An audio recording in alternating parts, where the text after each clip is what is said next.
Closed captioning provided by Duca Financial Services Credit Union. Discover more affordable banking at duca.com. Welcome back to Listen Up, and we're closing our program today now on another voice that has been entering the protest over sanctity of life. It is on how to help people die, and should physician-assisted suicide be encouraged in Canada.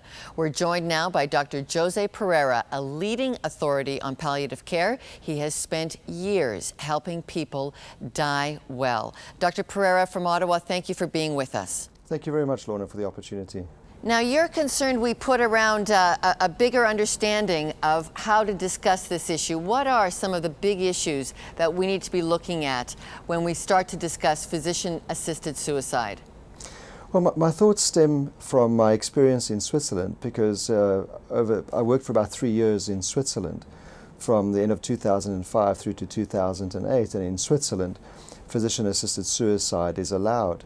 And so during those 3 years, it was an interesting, thought-provoking experience, and it shaped my thinking on the issue.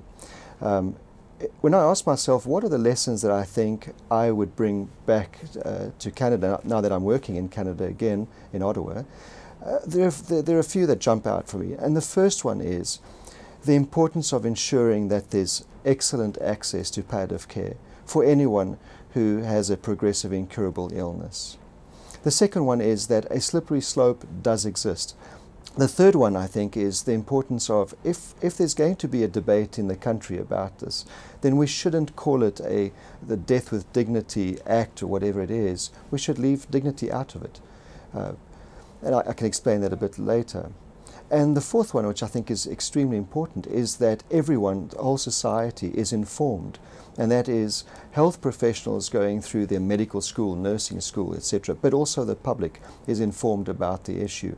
Okay, because there has been a private member's bill entered on this which would encourage physician-assisted suicide in Canada. What is the slippery slope you have documented from your studies overseas, from looking into the situation in the Netherlands, in Oregon? What is the slippery slope Canadians should be aware of? I think that's an extremely important question. If you look at the data across in those countries, in those jurisdictions that do allow assisted suicide and euthanasia, the data seems to indicate that there's been no dramatic increase in the number of cases of persons asking for assisted suicide or euthanasia and receiving it. And on the basis of that, they say there's no slippery slope. But let me share with you some experiences that I had in Switzerland. So Switzerland has got 26 cantons, the equivalent of our provinces. And in those 26 cantons, there are only a small handful of them where there are actual palliative care services in place. The rest, there's no formal palliative care services, at least not supported by the cantonal health ministries. And so, despite a large debate about assisted suicide, etc., they haven't put in place access to palliative care across all the jurisdictions. In Geneva itself, at the very time that the Hospital of Geneva, the large teaching academic hospital, opened up its doors to assisted suicide, they shut down the community-based palliative care service. So it's the idea that if you tilt one way, you start to diminish services that were there for hospice and end-of-life palliative care. Exactly, and then also the criteria starts changing. So for example, in Lausanne, where I practiced, there were criteria within the hospital. One of the criteria was that you had to have a progressive incurable illness in order to be considered for assisted suicide. And yet we used to see patients who had been considered that did not have a progressive incurable illness. And the right to assisted suicide organizations in Switzerland, Dignitas and Exit, when I left to come back, were making the case that assisted suicide should be allowed for anyone who wishes to end their life for whatever reason.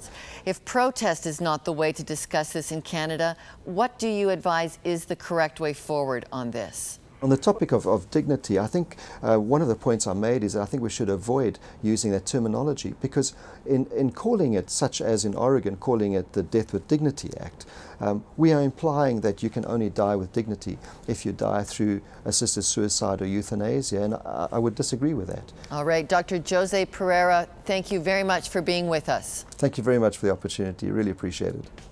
When we return, I'll share my thoughts on the dilemma of protest in the RA.